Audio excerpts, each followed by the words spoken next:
Yo! What's up mga tol? And welcome back na naman sa isang update ng Mobile Legends about sa mangyayari na patch sa darating na linggo na to, February 12. And a quick overview kung ano ba ang meron sa patch na to, ito lang naman ang outcome ng M2 World Championship. Meaning, si Monton gusto lang munang i-shake things ang mga nangyayari dito sa ating meta.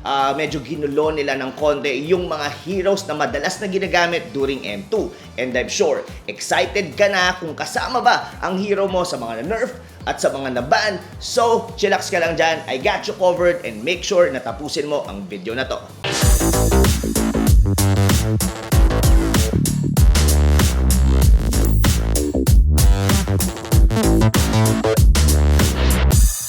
Mage mid, utility, support, or kung ano man ang pinakasanay mong tinatawag o sa iba kilala din to as post 4 or yung mga hero with the support role sa gitna dahil ang Aurora lang naman ang nasa number 1 list ng aming mga mages na dapat yung bigyan ng pansin on the upcoming patch. Her first skill na Frost Shock had a huge buff in terms of magic power bonus. Yung dating 130% ngayon ay 200% na. Parehas din sa kanyang ultimate na Cold Destruction na dating 180, ngayon ay 240% na in terms of damage. And for sure, alam mo kung gaano kalakas ang burst ng isang Aurora, especially on the early stages of the game. But somehow, nagpo-fall off siya with pagdating natin sa late game, pero with the huge magic power buff at ang kanyang specialty which is crowd control, mas reliable na siya ngayon sa late game dahil nga sa kanyang ultimate na Cold Destruction. Compare natin sa mga Valier, Eudora na pasok pa rin naman sa meta natin. So I guess Aurora is definitely a hero na kailangan yung bantayan sa darating na patch. And para naman sa mga fighter user, kung mapapansin nyo, ang Terizla, lagi siyang binabuff ni Monton even on the previous patches. Pero we rarely see them na nagagamit dito sa ating meta, especially on the professional scene. There are a few teams who uses them even off meta siya, such as Execration and Aura PH, nung nandun pa si Renzo. So, ano ang binago kay Terizla ngayon? Well, yung kanyang first skill na Execution Strike now deals an additional 40% damage. Dating 60 na 100 na ngayon sa mga minions. Talk about early game rotation from Terizla with this buff. Mas mabilis na siyang makaka-clear ng minion wave, makaka-responde sa kanyang mga kakampi, especially pag may invade na naganap or magki-clear ka, pwede kang mag-clear sa gitna din, pwede ka rin bumalik ulit sa sarili mong lane sa umpisa.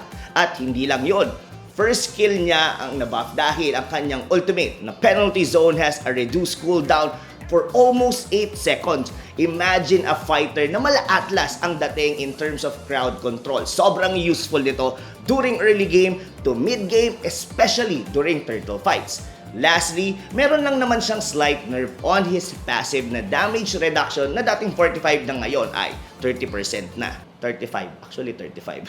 But still, Terizla is gonna be one of the top lists natin na dapat abangan sa upcoming patch. So, syempre, kung may mga na-buff na hero, ay syempre, meron ding namang mga na-nerf. Sinabi ko kanina sa intro na mga M2 heroes ang naging basihan dito ng Moonton sa pag-nerf ng mga hero or yung mga developers natin, medyo ginululo lang nila ng konti ang mga meta natin for this patch. First, syempre ang Brody, aka the Tank Marksman. Thanks to Carl TZ during M2, the reverse sweep na nagsimula during game number 6 against Burmese Ghoul.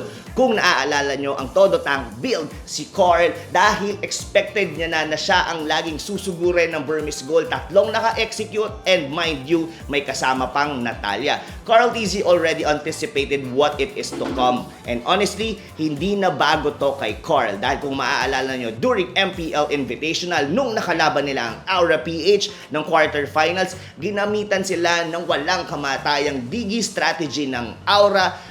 Kung dati si Raflesia ang madalas gumagamit, ngayon ay si JP na. At kung pinanood nyo rin yung video na yon, napilitan si Carl Tizing gumamit ng Wooden Mask dahil halos kaparehas niya na ng gold si Lusty, which is ang tank.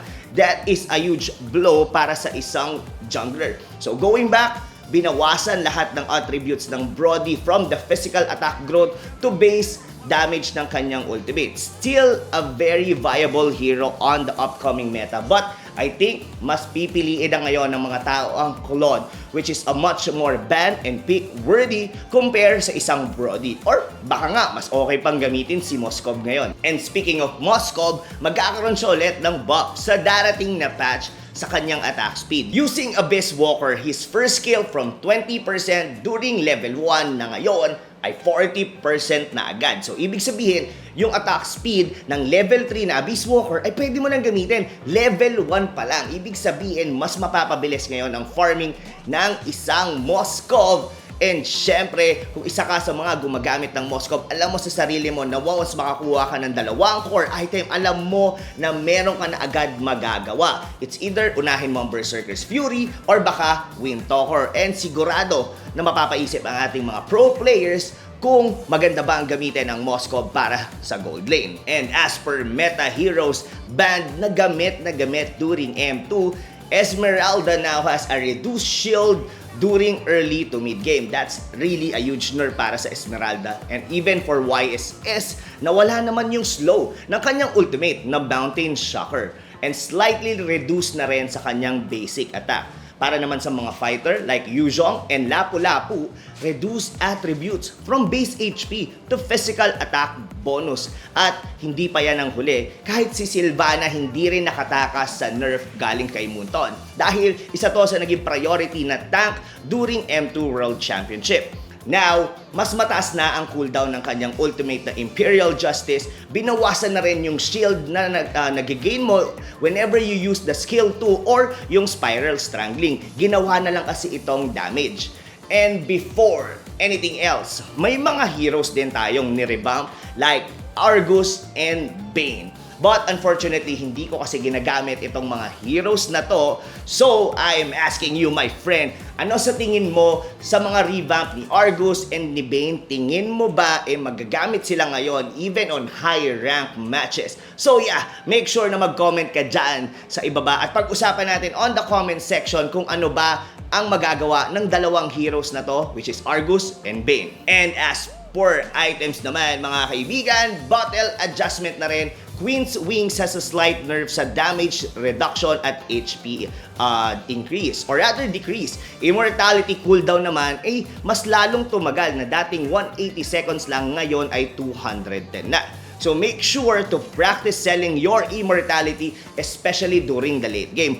Once nagamit mo na ito, mas make sure na palitan mo na siya sa mas defensive na item to further your game knowledge. As per Clock of Destiny, mas mabilis na ngayong mapuno ang stock niya dahil 20 seconds na lang ang kailangan mo, which is dating 30. So meaning to say, kung 2 minutes na buo mo na ang Clock of Destiny mo, at 6-minute mark, kompleto na kaagad ang stock ng Clock of Destiny, which is dating 10 ang stock, ngayon ay 12 na. And for the jungling equipment naman, Munton is really separating the jungler role to the mid heroes. This is very important, especially if you play jungler main. Sa mga hindi nakakaalam, whenever you buy Hunter's Knife or any jungler item on the first 5 minutes of the game, you get less 40% sa XP at sa gold pag nag-clear ka ng minion wave. With the upcoming patch, 50% na siya ngayon. Kaya kung kayo nanonood on the professional matches, never bumibili ang mga pro players or rather ng mga jungler ng Hunter's Knife early game pag magki-clear sila ng first minion wave. At bibilhin lang nila ito once pupunta na sila sa kanilang buff or magi-invade. But given that yung reduction ng gold and XP sa minion, tinaasa naman din ng 10% ang mga jungle creeps. So, technically, same lang naman din. So, make sure na you leave or make it a habit as a jungler na hindi mag-clear or try not to get experience and gold sa first 5 minutes of the game to fully maximize your team economy. But, I am not saying na hindi ka magde-defend. Still case-to-case basis. Pero, bottom line is, iwan mo na sa mga kakampi mo kung ikaw ay jungler yung mga minion waves sa early game. Now, let's talk about turrets. First off, energy shield. For sure, alam mo na to. On the first 5 minutes of the game, merong shield ang mga tore wherein pag nag-hit ka or even ng mga minion waves, nakakakuha ka ng gold. At kung hindi mo rin alam, merong damage reduction pagka nasa ilalim ka ng radius nito na dating 10, ngayon ay 15% na. So make sure whenever you dive sa early game, sigurado kang mapapatay at mapapatay mo dahil sa malamang baka ma-turn around kill ka pa ng kalaban. And one thing about turret on this upcoming patch, pinalakas ng 35% ang damage ng lahat ng tore from 40, ngayon ay 75% na. So yeah, ingat-ingat lang sa mga tower dive. With this update, mas malaki na talaga ang potensyal ng comeback. At ang pinakahuli for this update is all about the Little Wanderer or si Bulbasaur or kung sino man ang tawag nyo doon sa Repolyo doon sa gitna, sa may river. Kung ngayon nagpo-provide siya ng movement speed pag nasa river ka, ngayon, patch na to, babalik yung kanyang mana regen on the allied heroes for 1% and 15% naman para sa mga iba mong kakampi for 45 seconds. Imagine, para kayong naka-Courageous Mask buff ng 45 seconds pag nasa river kayo. And this might be a huge thing lalo na pag Lord and Turtle fight. And you can move and dodge faster compare sa kalaban. And yeah, that's it mga tol for this upcoming patch this February 12. And magkakaroon naman tayo ng bagong hero na si EV or YVE to those people na nalaro siya sa advanced server. What do you think of this hero? Maganda ba siyang gamitin on rank games, on even high tier matches? Syempre, yung mga tropa natin dyan, don't forget to comment down below kung anong sa tingin nyo ang mga magaganap sa upcoming patch. Kaninong buff kayo excited at kanino namang mga hero ang mga unang nyong gagamitin once the patch hits on the official server. Don't forget to comment down below dyan sa ibaba at sa mga tanong or sa mga nagtatanong kung kailan ang MPL. Even on my streams on Facebook, magaganap ang ating MPL Season 7 regular season on the 2nd to 3rd week ng March. So make sure to tune in sa mga official pages ng MPL Philippines. And that's it mga kaibigan. Iwan ko na kayo dito. Excited na ako in the upcoming patch and hopefully kayo rin. And see you on the next video.